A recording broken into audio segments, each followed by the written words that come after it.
నమస్తే welcome to speed news.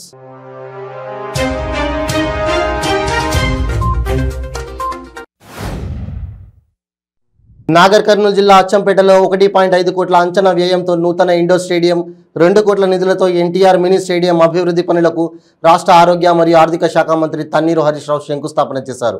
Achampet శాసనసభ్యులు ప్రభుత్వ విప్ గువ్వల బాలరాజు, పార్లమెంట్ సభ్యులు P Ramulu, ZP chairman Shanthakumari, ఇతర ప్రజాప్రతినిధులు మంత్రి వెంట కార్యక్రమంలో పాల్గొన్నారు.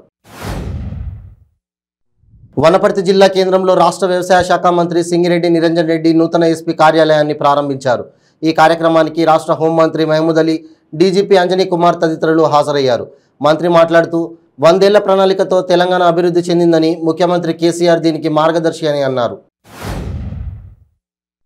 సంగారెడ్డి జిల్లా నిజాంపేటలో ఓ ఇంట్లో గ్యాస్ సిలిండర్ పేలింది. ఇంట్లో వంట చేస్తుండగా ఒక్కసారిగా ప్రమాదవశాత్తు భారీ శబ్దంతో సిలిండర్ పేలింది. పేలుడు ధాటికి ఇంటి పైకప్పు ఎగిరి పడింది. ఇంటికి మంటలు అంటుకున్నాయి. పెంకుటిల్లు కావడంతో మంటలు భారీగా ఎగిసిపడ్డాయి. అగ్నిమాపక సిబ్బంది మంటలను అదుపులోకి తీసుకొచ్చాయి. మరిపెడ మండలం దంతాలపల్లి మండలం పలు గ్రామాలలో రియాల్టర్లు బరితెగిస్తున్నారు. తల్లావుకల్ విలేజ్లోని మైసమ్మ చెరువును కొందరు మట్టిపోసి లెవెల్ చేసి అమ్ముకొని ఫెన్సింగ్ వేశారు. మరోపక్క చెరువు కాలువలను పూడ్చేసి చేలలో కలిపేసుకుంటున్నారు. మదనపల్లి పట్టణంలోని నిమ్మనపల్లి రోడ్డు దివ కమాలిలో స్థలం వివాదంలో కేసులు నమోదు చేయడం జరిగిందని మదనపల్లి డీఎస్పీ కేశప్ప తెలిపారు.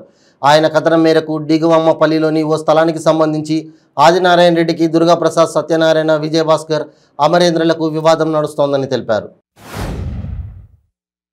క్రీడాకారులకు కావలసిన మౌలిక వసతులు ఏర్పాటు చేస్తామని, క్రీడల ద్వారా శారీరక దృఢత్వం పెంపొందించుకోవచ్చని గూడూరు ఎమ్మెల్యే వరప్రసాద్ వెల్లడించారు.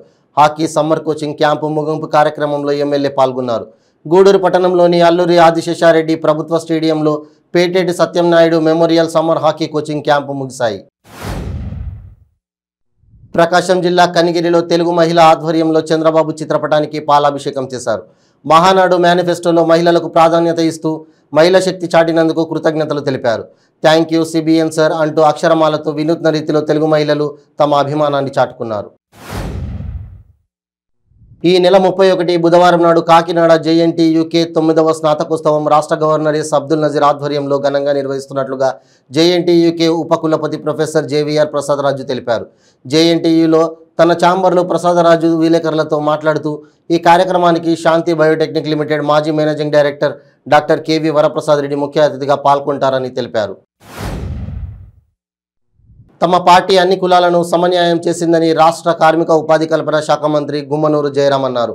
తమ పార్టీ ప్రజా సంక్షేమ పార్టీగా 4 సంవత్సరాలు పూర్తి చేసుకున్న సందర్భంగా కర్నూలు ఆలూరు క్యాంపు కార్యాలయంలో కేక్ కట్ చేసి సంబరాలు జరుపుకున్నారు. ఈ సందర్భంగా మంత్రి క్యాంపు కార్యాలయంలో విలేకరుల సమావేశం ఏర్పాటు చేశారు. శ్రీ సత్యసాయి జిల్లాలోని రాప్తాడు నియోజకవర్గంలో వైసీపీలోని ఇరు వర్గాలు చెప్పులతో కొట్టుకున్నారు. కనగాపల్లి మండలం కోనాపురంలో ప్రభుత్వ నిధులను కాజేసిన వ్యవహారంలో వైసీపీ నేతల మధ్య విభేదాలు తలెత్తాయి. విభేదాల నేపథ్యంలో కనగాపల్లి ఎంపీడీఓ కార్యాలయం వద్ద ఘర్షణ చోటు చేసుకుంది. అచ్చంపేట నియోజకవర్గం కేంద్రంలో నూతనంగా నిర్మించిన 100 పడకల ప్రభుత్వ ఆసుపత్రిని రాష్ట్ర ఆర్థిక ఆరోగ్య శాఖ మంత్రి హరీష్ రావు ప్రారంభించారు. ఈ కార్యక్రమంలో స్థానిక ఎమ్మెల్యే గువ్వల బాలరాజు, నాగర్ కర్నూలు ఎంపీ రాములు, స్థానిక ప్రజాప్రతినిధులు, జిల్లా వైద్యాధికారులు, వైద్య సిబ్బంది పాల్గొన్నారు. నిజామాబాద్ జిల్లా జిట్పల్లి నియోజకవర్గంలో తెలంగాణ యూనివర్సిటీ విద్యార్థి సంఘాల నాయకులు బీసీ ఛాంబర్ ముట్టడించారు.